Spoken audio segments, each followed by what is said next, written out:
नमस्कार दोस्तों, स्वागत है आपका फिर से एक बार हमारे इस चैनल धर्मार्थ ज्योतिष उपाय पर। दोस्तों, हिंदू धर्म में पितृपक्ष का महत्व बहुत अधिक होता है। पितृपक्ष के दौरान हमारे पूर्वज पितृलोक से धरती पर हमें मिलने के लिए आते हैं। हमारे द्वारा उनके लिए किए जाने वाले श्राद्ध तथा तर्पण, पिंड दान आदि कार्यों से वे संतुष्ट होकर हमें आशीर्वाद प्रदान करते हैं। प्रतिवर्ष पितृपक्ष भाद्रपद मास के शुक्ल पक्ष की पूर्णिमा तिथि से प्रारंभ होते हैं और आश्विन मास की अमावस्या को इनकी समाप्ति होती है। इसे सर्वपितृ अमावस्या कहा जाता है। पितृपक्ष के दिनों में मनुष्य को पितरों की संतुष्टि के लिए श्राद्ध कर्म तथा दान धर्म करने चाहिए। श्री कृष्ण कहते हैं, जिस मनुष्य को उसके पितरों का आशीर्वाद प्राप्त होता है, उसके कुल का गौरव सदैव ही बढ़ता है। ऐसा मनुष्य कभी दरिद्री नहीं रहता है।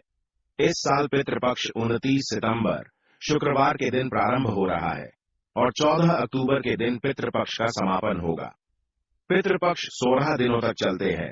इस दौरान मनुष्य को पितरों की संतुष्टि के लिए उपाय अवश्य करने चाहिए। दोस्तों, पितृ मनुष्य के परिवार का सुरक्षा कवच होते हैं। पितृ शक्ति मनुष्यों की हर प्रकार के संकट से रक्षा करती है। यदि घर में पितृ शक्ति का वास हो तो घर में किसी भी प्रकार की दुष्ट आत्मा तथा नकारात्मक शक्तियां प्रवेश नहीं करती है। इसीलिए हमें पितृपक्ष में कुछ ऐसे कार्य करने चाहिए जिससे हमारे घर में पितृ शक्ति का वास हो। पितरों को प्रसन्न करने के लिए गरुड़ पुराण में भगवान श्री कृष्ण ने बहुत ही महत्वपूर्ण उपाय बताए हैं। भगवान श्री कृष्ण के अनुसार पितरों की संतुष्टि के लिए सर्वोत्तम उपाय है दान करना, और दान में भी सर्वोत्तम होता है तिल का दान करना। जो भी मनुष्य पितृपक्ष में पितरों के लिए तिल का दान करता है, उसके सभी पापों का एवं दुखों का नाश हो जाता है। इसके अलावा आप पितृपक्ष में अपने पितरों की संतुष्टि के लिए वस्त्र आदि का दान अवश्य करें। यदि गाय का दान किया जाए तो कई गुना अधिक फलों की प्राप्ति होती है।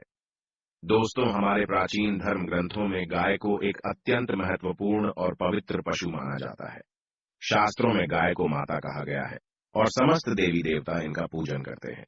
गौ माता के शरीर में 35 कोटि देवी देवताओं का निवास होता है। गाय एक अत्यंत पवित्र, निर्मल, शांत, निष्पाप जीव है। ऋग्वेद में इसे संसार का पालन पोषण करने वाली कामधेनु माता कहा गया है। इसके दर्शन मात्र से मनुष्य के हजारों पाप नष्ट हो जाते हैं। इसीलिए कभी इस निष्पाप गौ माता पर अत्याचार नहीं करना चाहिए। गाय को कभी मारना नहीं चाहिए और कभी उन्हें कष्ट नहीं देने चाहिए। गाय को मारना शास्त्रों में सबसे बड़ा पाप माना गया है। दोस्तों, भगवान श्री कृष्ण को गायों से विशेष लगाव था। उन्हें गौ माता बहुत अधिक प्रिय थी। श्री कृष्ण के अनुसार गायों की सेवा करना ही सर्वश्रेष्ठ धर्म है। इससे बड़ा पुण्य का कार्य संसार में दूसरा कोई नहीं। कलयुग की भविष्यवाणी करते हुए भगवान श्री कृष्ण कहते हैं कि कलयुग में जब धर्म का लोप हो जाएगा, तब मनुष्य गाय की सेवा नहीं करेंगे। मनुष्य केवल दूध के लिए ही गाय को पालेगा। दूध के लिए वह गाय को बहुत कष्ट देगा, जिसके परिणाम स्वरूप कलयुग में पाप और अधर्म उसके चरम पर होगा। कलयुग के अंत का लक्षण बताते हुए श्री कृष्ण कहते हैं, जब संसार से गायें समाप्त हो जाएंगी, तब कलयुग का अंत होगा। जो मनुष्य कलयुग में भी गाय की निस्वार्थ भाव से सेवा करेगा, वह सुख समृद्धि प्राप्त करेगा। जो स्त्री रसोई में बनी पहली रोटी गौ माता को खिलाएगी, वह सदा सुहागिन और सौभाग्यशाली रहेगी। जो लोग अपने घर में गाय से प्राप्त पंचगव्य को घर में रखेगा, उसके घर में कभी दुख दरिद्रता नहीं आएगी। दोस्तों, हमारे धर्म के सभी शास्त्रों में गाय की सेवा को ही सर्वश्रेष्ठ माना गया है। जो व्यक्ति प्रतिदिन किसी न किसी तरह से गौ माता की सेवा करता है, वह सबसे अधिक पुण्यवान बन जाता है। गांव में तो मनुष्य को गाय की सेवा करने का अवसर प्राप्त होता है, लेकिन शहरों में गाय के दर्शन आसानी से नहीं हो पाते हैं। इसीलिए मनुष्य को गौशाला में जाकर गाय की सेवा करनी चाहिए अथवा गौशाला के लिए दान धर्म करने चाहिए। इसके अलावा आप अपने घर में ही गौ माता की मूर्ति रखकर उनकी पूजा जरूर करें। इससे भी माता कामधेनु का आशीर्वाद प्राप्त होता है। शास्त्रों में गौ माता को मां लक्ष्मी का रूप माना गया है। इसीलिए उनकी पूजा करने से दरिद्रता दूर होती है। प्राचीन काल से ही गौ माता की सेवा और संरक्षण करने की परंपरा चली आ रही है। कई ऋषि मुनि अपनी कुटिया में गायों का पालन करते थे तथा राजा महाराज गायों का दान करते थे। गायों के दान को सबसे बड़ा दान कहा गया है। गाय का दान करने से सभी जन्मों के पाप नष्ट हो जाते हैं और मनुष्य को मोक्ष की प्राप्ति होती है। आज हम आपको गौ माता के संबंध में बहुत ही महत्वपूर्ण बातें बताने जा रहे हैं। गाय की पूजा कैसे करनी चाहिए, गाय को कौन सी चीजें खिलाने से कौन सा फल मिलता है तथा गाय के किस अंग को स्पर्श करने से दरिद्रता दूर होती है आदि के बारे में हमारे शास्त्रों में बहुत ही महत्वपूर्ण ज्ञान दिया गया है। हमारी अत्यंत पूजनीय गौ माता के बारे में आप सभी को ये बातें अवश्य जान लेनी चाहिए। इससे आपके जीवन से सभी प्रकार के कष्ट दूर होंगे। दोस्तों, कई बार महिलाएं जाने अनजाने में गाय को कुछ चीजें खिला देती हैं, जिससे मां लक्ष्मी क्रोधित हो जाती है। शास्त्रों में कहा गया है कि ये चीजें गाय को कभी नहीं खिलानी चाहिए।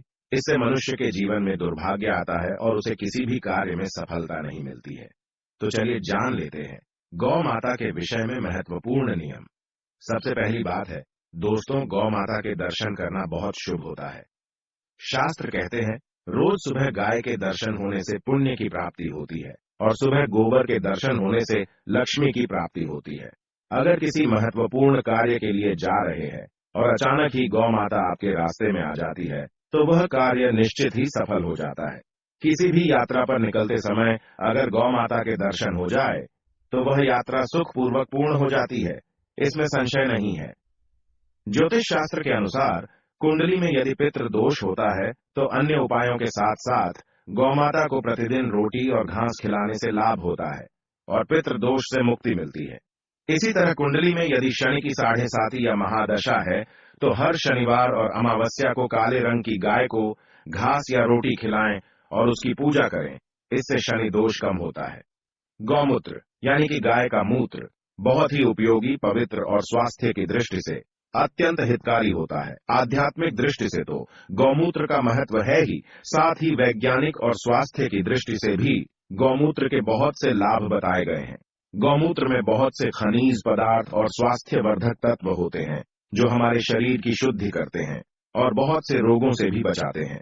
साथ ही गौमूत्र छिड़कने से वातावरण में शुद्धता और पवित्रता व्याप्त हो जाती है।